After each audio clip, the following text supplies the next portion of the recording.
मुख्तलिफ शहरों में आटा बहरान बरकरार। सरकारी स्टॉल आवाम की जरूरियात पूरी करने में नाकाम। ब्रायलर की कीमत भी 650 रुपए तक जा पहुंची। आवाम परेशान।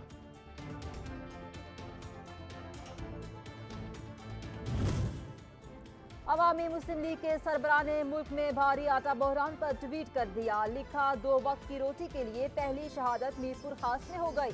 100 दिनों में इलेक्शन शेड्यूल देना होगा वरना तबाही है।